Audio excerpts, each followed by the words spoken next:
Assalamualaikum warahmatullahi wabarakatuh. Apa kabar semuanya? Jumpa lagi dengan saya. Kali ini kita akan belajar sejarah kebudayaan Islam. Tujuan pembelajaran adalah mempelajari kepribadian dan kepedulian Nabi Muhammad terhadap sesama makhluk hidup dan alam sekitar. Nabi Muhammad memiliki akhlak yang sangat mulia. Beliau tidak menampakkan diri seperti gaya orang berkuasa. Sebagaimana beliau berkata, La tatruni kama trotin nasori bani Maryam. Innama ana abdullah fakulu abdullah wa rasulih. Artinya, saya jangan dipuja seperti orang Nasrani memuja Maryam. Saya adalah hamba Allah, sebut saja hamba Allah dan Rasulnya.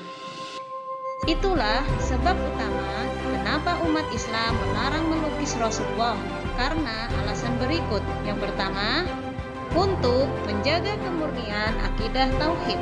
Yang kedua, menutup peluang untuk perbuatan penistaan terhadap pribadi beliau.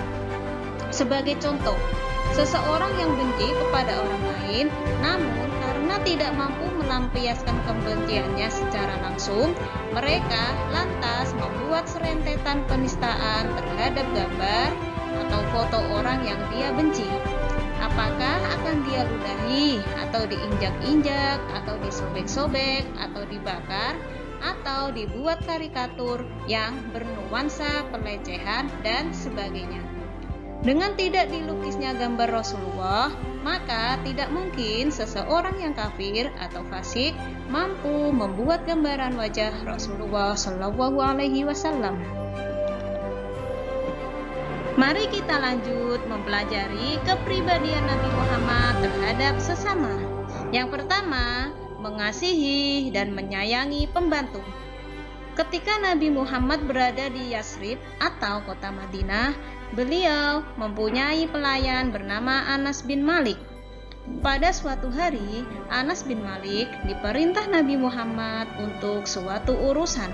Tetapi di tengah perjalanan, ia atau Anas bin Malik melewati sekelompok anak-anak yang bermain di pasar. Sehingga Anas tertarik dan ikut bergabung bermain bersama anak-anak tersebut. Ketika melihat Anas yang sedang bermain bersama anak-anak di pasar, Nabi Muhammad tidak marah terhadap Anas bin Malik, tetapi Rasulullah menegurnya dan bertanya kepada Anas, "Sudahkah engkau melakukan kewajibanmu atas perintahku?"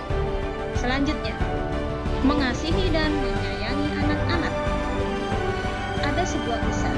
Pada suatu hari, beberapa orang menghadap Rasulullah. Pada saat itu, Nabi Muhammad sedang memangku cucunya Hasan bin Ali bin Abi Thalib. Cucunya tersebut didekat dan diciumnya dengan penuh kasih sayang. Para tamu yang datang heran dengan perilaku Nabi Muhammad sambil berkata, "Ya Nabi, saya mempunyai 10 anak, tetapi tidak seorang pun yang pernah saya cium."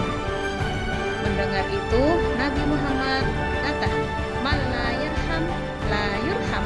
Artinya, siapa yang tidak menyayangi, maka dia tidak akan disayangi. Yang selanjutnya, Nabi Muhammad memiliki sifat pemurah dan dermawan. Nabi Muhammad baik hati kepada semua orang dan murah senyum. Jika mendengar ada saudaranya yang sakit, beliau menjenguknya walaupun di tempat yang sangat jauh. Nabi Muhammad juga pemaaf, seperti kepada Wahsy yang membunuh pamannya. Ketika melihat Wahsy, beliau hanya berkata, "Celakalah engkau, sembunyikan wajahmu dariku, supaya saya tidak melihatmu." Kita akan melanjutkan kepribadian Nabi Muhammad terhadap alam sekitar. Lingkungan tempat kita hidup perlu dijaga dan dirawat. Nabi Muhammad menyeru umatnya untuk menjaga lingkungan biotik yang terdiri dari manusia, hewan, dan tumbuh-tumbuhan, dan lingkungan abiotik yang terdiri dari air, matahari, udara, batu, tanah, barang-barang tambang, dan lain-lainnya. Sebagaimana dalam firman Allah Subhanahu wa taala dalam Al-Qur'an, A'udzu billahi minasyaitonir rajim. Bismillahirrahmanirrahim. Wa idza tawalla sa'a fil ardi liyufsida fiha wa yuhlikal harsa wan nas wallahu la yuhibbul fasad. Artinya, dan apabila ia berpaling dari mukamu, ia berjalan di bumi itu untuk mengadakan kerusakan padanya, merusak tanaman dan binatang ternak, dan Allah tidak menyukai orang-orang yang merusak. Selanjutnya, Nabi Muhammad menyayangi binatang. Hal ini dapat kita lihat ketika Nabi Muhammad melihat Aisyah menarik seekor unta secara paksa, sehingga Nabi Muhammad menegurnya seraya berkata, "Alaika birrifqi," artinya hendaklah berlaku lemah lembut. Nabi Muhammad menyayangi tumbuh-tumbuhan. Nabi Muhammad memerintahkan umatnya untuk menjaga, merawat, dan menyayangi tumbuhan. Karena cintanya terhadap tumbuhan, beliau merasa berdosa jika secara tidak sengaja menginjaknya. Mari kita lanjut. Kepribadian Nabi Muhammad dalam mengembangkan Islam. Kepribadian Nabi Muhammad dalam mengembangkan ajaran Islam merupakan salah satu rahasia kesuksesan Nabi Muhammad dalam menyampaikan kerasulannya, seperti sifat jujur, sabar, tawadu, pemaaf, lemah lembut, dan pekerja keras adalah faktor penentu keberhasilan Nabi Muhammad dalam berdakwah. Selanjutnya, lihat soal-soal berikut, tulislah di buku tulis. Yang pertama, tulislah hadis yang menjelaskan larangan menggambar wajah Rasulullah. 2. Mengapa kaum muslimin melarang dengan keras melukis wajah Rasulullah? Berikan alasanmu.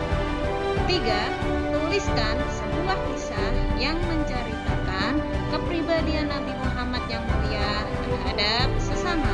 4. Tuliskan 3 sikap mulia Nabi Muhammad terhadap alam sekitar. 5. Tuliskan ayat Al-Quran beserta artinya yang melarang membuat kerusakan terhadap alam.